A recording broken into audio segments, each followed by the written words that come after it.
ನಮಸ್ಕಾರ ವೀಕ್ಷಕರೇ, ಬಳ್ಳಾರಿ ಬೆಳಗಾಯಿತು ಚಾನೆಲ್ಗೆ ಸ್ವಾಗತ. ಜಿಲ್ಲೆಯಲ್ಲಿ ಪ್ರತಿನಿತ್ಯ ನಡೆಯುವ ಎಲ್ಲ ಆಗುಹೋಗುಗಳನ್ನು ತಿಳಿದುಕೊಳ್ಳಲು ವೀಕ್ಷಿಸಿ ಬಳ್ಳಾರಿ ಬೆಳಗಾಯಿತು ಯೂಟ್ಯೂಬ್ ಚಾನೆಲ್. ಸುಮಾರು 37,000 ರೈತರಿಗೆ ಈಗಾಗಲೇ 2,000 ರೂಪಾಯಿಯನ್ನು ಸರ್ಕಾರದಿಂದ ಮಂಜೂರು ಮಾಡಲಾಗಿದೆ.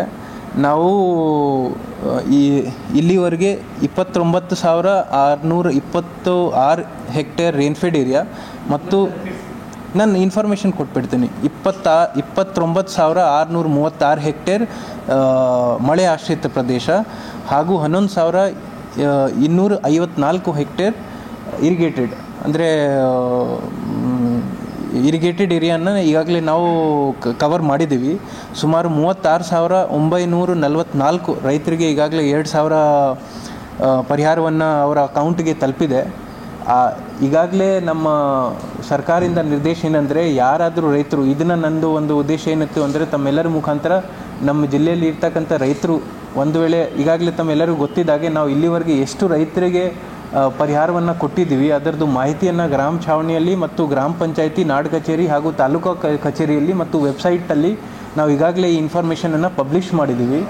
ಯಾವುದಾದ್ರೂ ರೈತರು ಅವರು ತಮ್ಮ ಹೆಸರನ್ನು ಬಿಟ್ಟು ಹೋಗಿದೆ ಅಥವಾ ನನಗೆ ಪರಿಹಾರ ಬಂದಿಲ್ಲ ಅಂತ ಏನಾದರೂ ಅವ್ರಿಗೆ ಅನುಮಾನ ಇದ್ದರೆ ನಮ್ಮ ತಾಲೂಕು ಕಚೇರಿಗೆ ಅಥವಾ ನಮ್ಮ ನಾಡ ಕಚೇರಿಗೆ ಭೇಟಿ ನೀಡಿ ಅಲ್ಲಿ ಒಂದು ಅರ್ಜಿ ಕೊಟ್ಟರೆ ಅದನ್ನು ನಾವು ಪರಿಶೀಲನೆ ಮಾಡ್ತೀವಿ. ಯಾಕೆಂದರೆ ತಮ್ಮೆಲ್ಲರಿಗೂ ಗೊತ್ತಿದ್ದಾಗೆ ನಾವು ಮೆಮೊರೆಂಡಮ್ ಸಬ್ಮಿಟ್ ಮಾಡಬೇಕಾದ್ರೆ ಕ್ರಾಪ್ ಸರ್ವೆ ಇನ್ಫಾರ್ಮೇಷನ್ ಆವಾಗ ಬಂದಿರಲ್ಲ.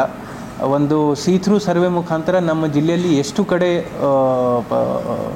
ಡ್ರಾಟ್ ಅಫೆಕ್ಟ್ ಆಗಿರ್ಬೋದು ಅಂತ ಹೇಳಿ ಒಂದು ಮೆಮೊರೆಂಡಮ್ ನಾವು ಸಬ್ಮಿಟ್ ಮಾಡ್ತೀವಿ. ಸೊ ಮೆಮೊರೆಂಡಮ್ ಸಬ್ಮಿಟ್ ಮಾಡಬೇಕಾದ್ರೆ ನಮ್ಮ ಜಿಲ್ಲೆಯಲ್ಲಿ ಹೌದು ಅಲ್ಲ, ಡ್ರಾಟಲ್ಲಿ ಕಮಾಂಡ್ ಏರಿಯಾ ಇರ್ತಕ್ಕಂಥ ಜಾಗವನ್ನು ನಾವು ಕವರ್ ಮಾಡಲ್ಲ. ಆದರೆ ಇರಿಗೇಟೆಡ್ ಅಂದರೆ ಹಗರಿ ರಿವರ್ ಇರ್ಬೋದು, ಬೋರ್ವೆಲ್, ಹೌದು ಹೌದು ಹೌದು ಹೌದು ಅಂಥ ಜಾಗವನ್ನು ನಾವು ಕವರ್ ಮಾಡ್ತೀವಿ. ಮತ್ತು ಕ್ರಾಪ್ ಬೇಸ್ಡ್ ಮೇಲೆ ಇರುತ್ತೆ, ಅಂದರೆ ಮೆಕ್ಕೆಜೋಳ ಇರ್ಬೋದು, ಭತ್ತ ಇರ್ಬೋದು, ಆ ರೀತಿ ನಾವು ಕ್ರಾಪ್ ವೈಸ್ ಇನ್ಫಾರ್ಮೇಷನ್ ಕೊಟ್ಟಿರ್ತೀವಿ. ನಮ್ಮ ಜಿಲ್ಲೆಯಲ್ಲಿ ಇಷ್ಟು ಪ್ರದೇಶ ಡ್ರಾಟ್ ಅಫೆಕ್ಟೆಡ್ ಆಗಿದೆ ಅಂತ ಹೇಳಿ. ಸೊ ಅಲ್ಲಿ ಸುಮಾರು 50%ಗಿಂತ ಜಾಸ್ತಿ ನಾವು ಈಗಾಗಲೇ ನಮ್ಮದು ರೈತರನ್ನು ನಾವು ಕವರ್ ಮಾಡ್ಕೊಂಡಿದ್ದೀವಿ. ಮತ್ತು ಮುಂದಿನ ದಿನಗಳಲ್ಲಿ ಯಾರಾದರೂ ಬಿಟ್ಟು ಹೋಗಿದೆ ನನಗೆ ಸಂಶಯ ಇದ್ದರೆ ಅವ್ರು ಅರ್ಜಿ ಕೊಟ್ಟರೆ ನಾವು ಈಗಾಗಲೇ ನಮ್ಮ ತಹಸೀಲ್ದಾರ್ಗಳಿಗೆ ಇನ್ಸ್ಟ್ರಕ್ಷನ್ ಕೊಟ್ಟಿದ್ದೀನಿ, ನಿನ್ನೆ ಕೂಡ ಮೀಟಿಂಗ್ ಮಾಡಿದ್ದೀನಿ. ಯಾರಾದರೂ ಆ ಥರ ರೈತರು ನಮಗೆ ಅರ್ಜಿ ಕೊಟ್ಟರೆ ಅದನ್ನ ನಾವು ವಿಲೇವಾರಿ ಮಾಡ್ತೀವಿ. ಒಂದು ವೇಳೆ ಜೆನ್ವಿನ್ ಇದ್ದರೆ ಖಂಡಿತ ಅವ್ರಿಗೂ ಕನ್ಸಿಡರ್ ಮಾಡ್ತೀವಿ. ಸೊ ಆ ಇನ್ಫಾರ್ಮೇಷನನ್ನು ತಮ್ಮ ಮುಖಾಂತರ ನಮ್ಮ ಹಾಂ ಅದು ನಿಜ ನಿಜ ನಿಜ ಸಿರುಗುಪ್ಪದಲ್ಲಿ ಆ ರೀತಿ ಒಂದೆಷ್ಟು ಏರಿಯಾ ಇದೆ. ಅದನ್ನು ಮುಂದಿನ ದಿನಗಳಲ್ಲಿ, ಯಾಕೆಂದರೆ ಈ ಅಚ್ಚುಕಟ್ಟು ಏರಿಯಾ, ಈ ಕಮಾಂಡ್ ಏರಿಯಾನ ನಾವು ಡಿಸೈಡ್ ಮಾಡಲ್ಲ, ಟಿ.ಬಿ ಡ್ಯಾಮಿಂದ ಆಲ್ರೆಡಿ ಡಿಸೈಡ್ ಆಗಿರುತ್ತೆ. ಆದರೆ ನಮ್ಮ ಸಿರುಗುಪ್ಪ ತಾಲೂಕಲ್ಲಿ ಹಚ್ಚೋಳಿ ಭಾಗದಲ್ಲಿ ಮತ್ತು ಒಂದು ರಾರಾವಿ ಆ ಕಡೆ ಆ್ಯಕ್ಚುಲ್ ಆಗಿ ನೀರು ಹೋಗ್ತಾ ಇಲ್ಲ. ಸೊ ಅಂಥ ಪ್ರದೇಶಗಳನ್ನು ನಾವು ಈ ವರ್ಷ ಏನು ಮಾಡೋಕ್ಕಾಗಲ್ಲ, ಬಟ್ ಮುಂದಿನ ವರ್ಷಗಳಲ್ಲಿ ಅದನ್ನು ಕಮಾಂಡ್ ಏರಿಯಾಯಿಂದ ತೆಗಿಬೋದು ಅಂತ ಹೇಳಿ ನಾವು ಒಂದು ರಿಪ್ರೆಸೆಂಟೇಷನ್ ಅಂದರೆ ಈಗಾಗಲೇ ಮೋರರ್ಲೆಸ್ 90% ನಾವು ಕವರ್ ಮಾಡಿದ್ದೀವಿ. ಒಂದು ವೇಳೆ ಸರ್ಕಾರದಿಂದ ನಿರ್ದೇಶ ಏನಂದರೆ, ಯಾರಾದರೂ ಬಿಟ್ಟು ಹೋಗಿದರೆ ಅವ್ರಿಗೂ ಇನ್ನೂ ಅವಕಾಶ ಇದೆ. ನಾವು ಮುಂಚೆ ತೊಗೋಬೇಕಾದ್ರೆ ಅರ್ಜಿ ಯಾರಿಂದ ತೊಗೊಂಡಿಲ್ಲ. ನಮ್ಮ ಫ್ರೂಟ್ಸ್ ಐಡಿಯಲ್ಲಿ ಎಲ್ಲ ನಮ್ಮ ಜಿಲ್ಲೆಯಲ್ಲಿ ಸುಮಾರು 7 ಲಕ್ಷಕ್ಕಿಂತ ಜಾಸ್ತಿ ರೈತರನ್ನು ನಾವು ಈಗಾಗಲೇ ಫ್ರೂಟ್ಸ್ ಐಡಿ ನಾವು ಮಾಡ್ಕೊಂಡಿದ್ದೀವಿ. ಸೊ ಆ ಫ್ರೂಟ್ಸ್ ಐಡಿ ಮುಖಾಂತರ ಯಾರು ಡ್ರಾಟ್ಗೆ ಎಲಿಜಿಬಲ್ ಇದ್ದರೂ ಅವ್ರಿಗೆ ಈಗಾಗಲೇ 2,000 ಹೋಗಿದೆ. ಮುಂದಿನ ದಿನಗಳಲ್ಲಿ ಒಂದು ವೇಳೆ ಕೇಂದ್ರ ಸರ್ಕಾರದಿಂದ ಇನ್ನೂ ಜಾಸ್ತಿ SDRF NDRFದು ಅಮೌಂಟ್ ಬಂದರೆ ಮತ್ತೆ ಇನ್ನೂ ಜಾಸ್ತಿ ಅವ್ರಿಗೆ ಒಂದು ರೈತರಿಗೆ 5 ಹೆಕ್ಟೇರ್ ಅಂದರೆ 2 ಹೆಕ್ಟೇರ್ ಅಂದರೆ ಸುಮಾರು 5 ಎಕರೆವರೆಗೆ 4.98 ಎಕರೆವರೆಗೆ ಅವ್ರಿಗೆ ಪರಿಹಾರ ಸಿಗ್ಬೋದು. ಸೊ ಮುಂದಿನ ದಿನಗಳಲ್ಲಿ ಅಂಥ ದುಡ್ಡನ್ನು ನಾವು ಕೊಡ್ತೀವಿ. ಬಟ್ ಸದ್ಯಕ್ಕೆ ರಾಜ್ಯ ಸರ್ಕಾರದಿಂದ 2,000 ಎಲ್ಲ ರೈತರಿಗೆ ಕೊಡಬೇಕು ಅಂತ ನಿರ್ಧಾರ ಆಗಿದ್ದರಿಂದ ಇದನ್ನ ನಾವು ಈಗಾಗಲೇ ಮಾಡಿದ್ದೀವಿ. ತಮ್ಮ ಮುಖಾಂತರ ನಾವು ಇನ್ಫಾರ್ಮೇಷನ್ ಏನಂದರೆ, ಯಾವುದೇ ಒಂದು ತಾಲೂಕು ಇರ್ಬೋದು, ಹೋಬಳಿ ಅಥವಾ ಗ್ರಾಮ ಮಟ್ಟದಲ್ಲಿ ಯಾರಾದರೂ ರೈತರು ಅರ್ಜಿ ಕೊಟ್ಟರೆ ಅದನ್ನು ನಾವು ಕನ್ಸಿಡರ್ ಮಾಡ್ತೀವಿ. ಜೆನ್ವಿನ್ ಇದ್ದರೆ ವಿಲ್ ಕನ್ಸಿಡರ್ ಅಂತ ಹೇಳಿ ನಾನು ಕೇಳ್ಕೊಡ್ತೇನೆ. ಮತ್ತು ಮೂರನೇದು, ನಮ್ಮ ಜಿಲ್ಲೆಯಲ್ಲಿ ಮುಂದಿನ ದಿನಗಳಲ್ಲಿ ಕುಡಿಯುವ ನೀರು ಸಮಸ್ಯೆ ಬಗ್ಗೆ ನಾವು ಜಿಲ್ಲಾಡಳಿತದಿಂದ ಮತ್ತು ಜಿಲ್ಲಾ ಪಂಚಾಯತಿಂದ ರೆಗ್ಯುಲರ್ ಆಗಿ ನಾವು ಪ್ರತಿ 15 ದಿವಸಕ್ಕೆ ಒಮ್ಮೆ ನಾನು ಮತ್ತು ನಮ್ಮ ಮುಖ್ಯ ಕಾರ್ಯನಿರ್ವಹಣಾಧಿಕಾರಿ ಜಿಲ್ಲಾ ಪಂಚಾಯತ್ ಅವರು ಡಿಸ್ಟ್ರಿಕ್ಟ್ ಡಿಸಾಸ್ಟರ್ ಮ್ಯಾನೇಜ್ಮೆಂಟ್ ಕಮಿಟಿ, ಜಿಲ್ಲಾ ವಿಪತ್ತು ನಿರ್ವಹಣಾ ಸಮಿತಿ ಮೀಟಿಂಗನ್ನು ನಾವು ರೆಗ್ಯುಲರ್ ಆಗಿ ಮಾಡ್ತಾಯಿದ್ದೀವಿ. ಯಾವುದೇ ಗ್ರಾಮೀಣ ಪ್ರದೇಶದಲ್ಲಿ ಇರ್ಬೋದು ಅಥವಾ ಪಟ್ಟಣ ಪ್ರದೇಶದಲ್ಲಿ ಎಲ್ಲೂ ಒಂದು ಕಡೆ ಕುಡಿಯೋ ನೀರು ಸಮಸ್ಯೆ ಇದ್ದರೆ ಈಗಾಗಲೇ 5 ತಾಲೂಕುಗಳಲ್ಲಿ ತಾಲೂಕಾ ಮಟ್ಟದ ಟಾಸ್ಕ್ ಫೋರ್ಸ್ ಇದೆ. ಕುಡಿಯೋ ನೀರಿಗೆ ಟಾಸ್ಕ್ ಫೋರ್ಸು ಮಾನ್ಯ ಶಾಸಕರು ಅಧ್ಯಕ್ಷತೆಯಲ್ಲಿ ಒಂದು ಟಾಸ್ಕ್ ಫೋರ್ಸ್ ಇದೆ. ಪ್ರತಿ ತಿಂಗಳ ತಾಲೂಕುಗಳಲ್ಲಿ ಕೂಡ ತಾಲೂಕಾ ಟಾಸ್ಕ್ ಫೋರ್ಸ್ ಮೀಟಿಂಗ್ ಆಗ್ತಾ ಇದೆ. ಮೊನ್ನೆ ಸಂಡೂರಲ್ಲಿ ಆಗಿದೆ, ಕಂಪ್ಲಿಯಲ್ಲಿ ಆಗಿದೆ, ಕುರುಗೋಡಲ್ಲಿ ಆಗಿದೆ. ಸನ್ಮಾನ್ಯ ಉಸ್ತುವಾರಿ ಸಚಿವರು ಇದೇ ತಿಂಗಳ ಫೆಬ್ರವರಿ ತಿಂಗಳ ಹಿಂದಿನ ವಾರ ತ್ರೈಮಾಸಿಕ KDP ಮೀಟಿಂಗಲ್ಲಿ ಮಾಡಿ ನಮ್ಮ ಜಿಲ್ಲೆಯಲ್ಲಿ ಕುಡಿಯೋ ನೀರು ಸಮಸ್ಯೆ ಬಗ್ಗೆ ಈಗಾಗಲೇ ಮಾಹಿತಿ ಪಡ್ಕೊಂಡಿದ್ದಾರೆ. ಒಟ್ಟು 8 ಹಳ್ಳಿಗಳಲ್ಲಿ ನಾವು ಈಗಾಗಲೇ ನಮ್ಮ water supply, rural water supply ಮುಖಾಂತರ 8 ಬಾಡಿಗೆ ಮೇಲೆ ಬೋರ್ವೆಲ್ ತೊಗೊಂಡಿದ್ದೀವಿ ಮತ್ತು 1 ಗೌರ್ಮೆಂಟ್ ಟ್ಯಾಂಕರ್ ಮುಖಾಂತರ 1 ಗ್ರಾಮಕ್ಕೆ ನಾವು ಈಗಾಗಲೇ ನೀರು ಹರಗಿಂಡೋನಿಯಲ್ಲಿ ನಾವು ಟ್ಯಾಂಕರ್ ಸಪ್ಲೈ ಮಾಡ್ತಾ ಇದ್ದೀವಿ. ಅದು ನಮ್ಮದೇ ಇದೆ. ಖಾಸಗಿ ಟ್ಯಾಂಕರ್ ಸಪ್ಲೈ ಇನ್ನೂ ಜಿಲ್ಲೆಯಲ್ಲಿ ಸ್ಟಾರ್ಟ್ ಆಗಿಲ್ಲ. ಆದರೆ ಮೊದಲನೇ ಆದ್ಯತೆಯಲ್ಲಿ ಯಾವುದೇ ಒಂದು ಗ್ರಾಮಗಳಲ್ಲಿ ಕುಡಿಯೋ ನೀರು ಸಮಸ್ಯೆ ಇದ್ದರೆ ನಾವು ಖಾಸಗಿ ಬೋರ್ವೆಲ್ ಹೈರ್ ಮಾಡಿಕೊಂಡು ಅಲ್ಲಿ ನಾವು ನೀರನ್ನು ಸಪ್ಲೈ ಮಾಡ್ತಾ ಇದ್ದೀವಿ.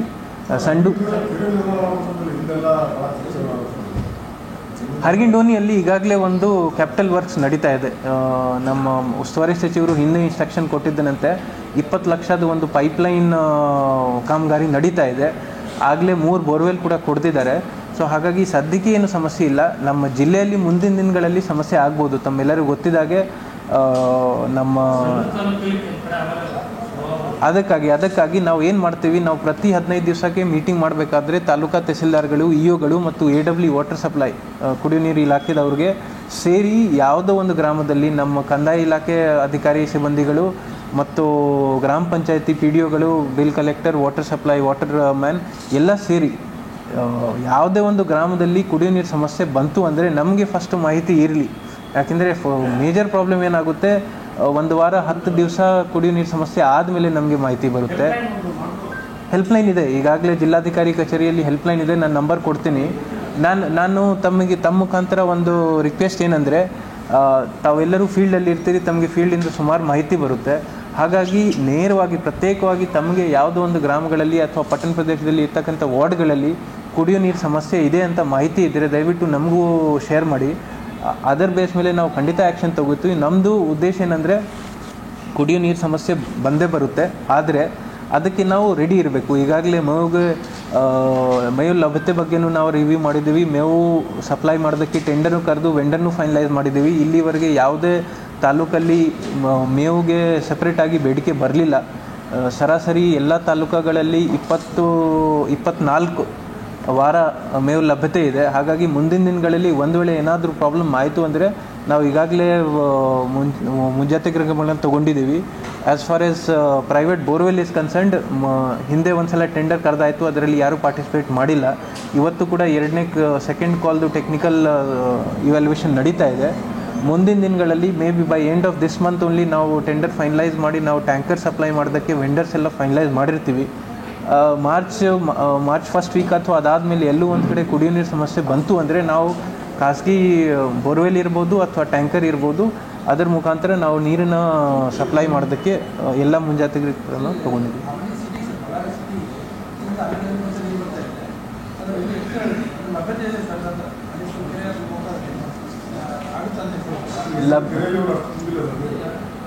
ಹೌದು. ಈ ವರ್ಷ ತಮಗೆ ಎಲ್ಲರೂ ಗೊತ್ತಿದ್ದಾಗೆ ನಾನಿಲ್ಲಿ ಅದ್ರ ಬಗ್ಗೆ ಚರ್ಚೆ ಮಾಡಿದರೆ ಆಫ್ ದ ರೆಕಾರ್ಡ್ ಹೇಳ್ತೀನಿ. ಆದರೆ ನಮ್ಮ ಅಲಿಪುರ ಕೆರೆಯಲ್ಲಿ ರೆಗ್ಯುಲರ್ ಆಗಿ ನಾವು ಏನು ಹಿಂದಿನ ವರ್ಷ ಅಥವಾ ಅದಕ್ಕೆ ಹಿಂದಿನ ವರ್ಷ ನಾವು ಲೆಕ್ಕ ನೋಡಿದರೆ ಆಲ್ಮೋಸ್ಟ್ ಜಾನ್ವರಿವರೆಗೆ HLCಯಲ್ಲಿ ನೀರಿನ ಲಭ್ಯತೆ ಇತ್ತು.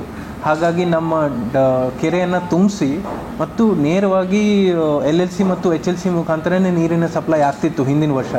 ಆದರೆ ಈ ವರ್ಷ ತಮಗೆಲ್ಲರಿಗೂ ಗೊತ್ತಿದ್ದಾಗೆ by 15th of November actually ಅವರು 30th Octoberಗೆ ಕಟ್ ಮಾಡ್ತೀನಿ ಅಂತ HLC ಇದು ಹೇಳಿದರು. ಆಮೇಲೆ ನಮ್ಮ ಉಸ್ತುವಾರಿ ಸಚಿವರು ಸ್ವಲ್ಪ ಇಂಟರ್ವ್ಯೂನ್ ಆಗಿ ಅದನ್ನು 15 ನವಂಬರ್ 20 ನವಂಬರ್ ತನಕ ಇದು ಎಕ್ಸ್ಟೆಂಡ್ ಮಾಡಿಸಿದ್ರು.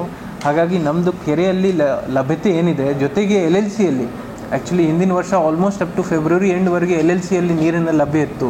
ಈ ವರ್ಷ LLC ಕೂಡ ಫಸ್ಟ್ ವೀಕ್ ಆಫ್ ಡಿಸೆಂಬರಲ್ಲೇ ಕ್ಲೋಸ್ ಆಗೋಯಿತು. ಈಗ ಪ್ರತಿ ತಿಂಗಳ 10 ದಿವಸಕ್ಕೆ 100 ಕ್ಯೂಸೆಕ್ ಆಗಿದಾಗೆ ಅವರು LLCಯಲ್ಲಿ ಕುಡಿಯೋ ನೀರಿಗೆ ನೀರು ಸಪ್ಲೈ ಮಾಡ್ತಿದ್ದಾರೆ. ಡೇ ಬಿಫೋರ್ ಎಸ್ಟರ್ಡೇ ಮೊನ್ನೆ ಕೂಡ ಡ್ಯಾಮಿಂದ ಮತ್ತೆ 100 ಕ್ಯೂಸೆಕ್ಸ್ 10 ದಿವಸಕ್ಕೆ ಬಿಟ್ಟಿದ್ದಾರೆ. ಇವತ್ತು ರಾತ್ರಿ ಇಲ್ಲಾಂದರೆ ನಾಳೆ ಬೆಳಗ್ಗೆ ಆ ನೀರು ನಮಗೆ ರೀಚ್ ಆಗುತ್ತೆ. ಎಕ್ಸ್ಕ್ಯೂಸ್ ಮಿ, 100 ಕ್ಯೂಸೆಕ್ಸ್ ಪ್ರತಿ ದಿವಸ 10 ದಿವಸಕ್ಕೆ. ಸೊ ಅದನ್ನು ನಾವು ಸುಮಾರು 1000 ಕ್ಯೂಸೆಕ್ಸ್ ಏನಿದೆ ಅದನ್ನು ನಾವು ಸಂಪೂರ್ಣವಾಗಿ ನಮ್ಮ ಹೌದು ಹೌದು ಹೌದು ಹೌದು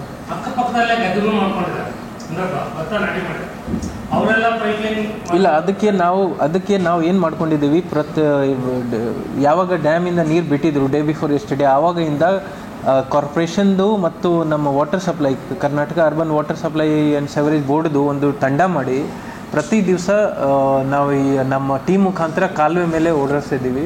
ಜೊತೆಗೆ ನಾನು ಈಗಾಗಲೇ ನಮ್ಮ SP ಅವ್ರಿಗೂ ರಿಕ್ವೆಸ್ಟ್ ಮಾಡಿದ್ದೇನೆ, SP ಮುಖಾಂತರ ಅಲ್ಲಿ ಕೂಡ ಯಾವುದು ಕಾರಣಕ್ಕೂ ಅದನ್ನು ನೀರು ಬಳಸಬಾರ್ದು. ಮತ್ತು ಹೌದು ಹೌದು ಹೌದು ಹೌದು ಅಲ್ಲ, ನಿನ್ನೆ ಒಂದು ಸ್ವಲ್ಪ ಇನ್ಫಾರ್ಮೇಷನ್ ಬಂದಿತ್ತು, ಯಾವುದಾದ್ರೂ ಒಂದು DP ಓಪನ್ ಮಾಡಿದ್ರು. ಸೊ ತಕ್ಷಣ ನಮ್ಮವರು ಹೋಗಿ ಅದನ್ನ ಬಂದ್ ಮಾಡಿಸಿದ್ರು. ಸೊ ಅವರು ಹೌದು ಅದೇ ಡೈರೆಕ್ಟ್ ಮಾಡಲ್ಲ, ಅವರು ಹಿಂದಿನಿಂದನೇ ಅದನ್ನೇ ಪ್ರಾಕ್ಟೀಸ್ ಇದೆ. ಸೊ ಹಾಗಾಗಿ ಈ ವರ್ಷ ಜಾಸ್ತಿ ಕುಡಿಯೋ ನೀರು ಸಮಸ್ಯೆ ಆಗಿದ್ದರಿಂದ ನಾವು ಅದನ್ನು ಯಾವುದೂ ರೀತಿ ಅದಕ್ಕೆ ಎಕ್ಸೆಪ್ಷನ್ ಕೊಡೋಕ್ಕಾಗಲ್ಲ. ಬಟ್ ಈ ವರ್ಷ ಅಂತೂ ಮುಂದೆ ಯಾವುದೂ ಕಾರಣಕ್ಕೂ ಎಲ್ಲೂ ನೀರಿನ ಅಭಾವ ಇರಬಾರ್ದು. ಅವ್ರು ಕೇಳಿದರು, ನಾವು ಒಂದು ಸ್ವಲ್ಪ ರ್ಯಾಷನಿಂಗ್ ಮಾಡಬೇಕಾಗ್ತದೆ. ಅದು ತಪ್ಪಿದ್ರೂ ಸಹ ಮಾರ್ಚಲ್ಲೂ ಫೆಬ್ರವರಿ 25ಗೆ ಮತ್ತೆ ಕೊಡ್ಬೋದು. ಈಗಾಗಲೇ ಬಿಟ್ಟಿದ್ದಾರೆ.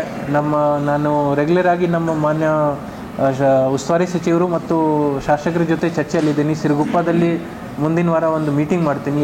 ಎಲ್ಲಿಂದನೇ ನಮಗೆ ಏನಾದರೂ ಫೀಡ್ಬ್ಯಾಕ್ ಬಂತು ಅಂದರೆ ವಿಲ್ ಸರ್ಟನ್ಲಿ ಟೇಕ್ ಆ್ಯಕ್ಷನ್. ತಮ್ಮ ಕಡೆಯಿಂದನೂ ಯಾವುದು ಊರು ಇರ್ಬೋದು ಅಥವಾ ಪಟ್ಟಣ ಪ್ರದೇಶ ಇರ್ಬೋದು, ಅಲ್ಲಿ ಏನಾದರೂ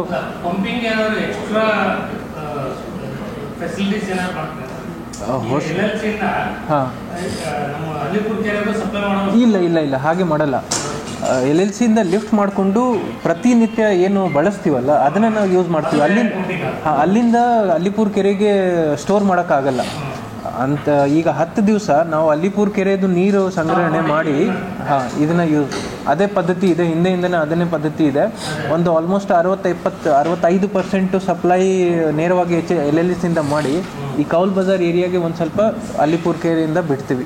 ಸೊ ಈ ವರ್ಷ ನಾವು ಮೋಸ್ಟ್ಲಿ ವೇಣುಗುರಪುರ ಮತ್ತು ಹರಗಿಂಡೋನಿ ಆ ಊರಿಗೂ ಕೂಡ ನಾವು ಅಲ್ಲಿಪುರ ಕೆರೆಯಿಂದನೇ ಕೊಡಬೇಕಾಗ್ತದೆ. ಅವೆಲ್ಲ ನಾವು ಏನು ಮುಂಜಾಗ್ರತೆ ಕ್ರಮಗಳನ್ನು ನಾವು ಈಗಾಗಲೇ ತಗೊಂಡಿದ್ದೀವಿ. ಬಳ್ಳಾರಿಯ ನಿರಂತರ ಸುದ್ದಿಗಾಗಿ ಬಳ್ಳಾರಿ ಬೆಳಗಾಯಿತು ಚಾನೆಲ್ನ ಸಬ್ಸ್ಕ್ರೈಬ್ ಮಾಡಿ ಹಾಗೂ ಬೆಲ್ ಐಕಾನ್ ಒತ್ತಿ.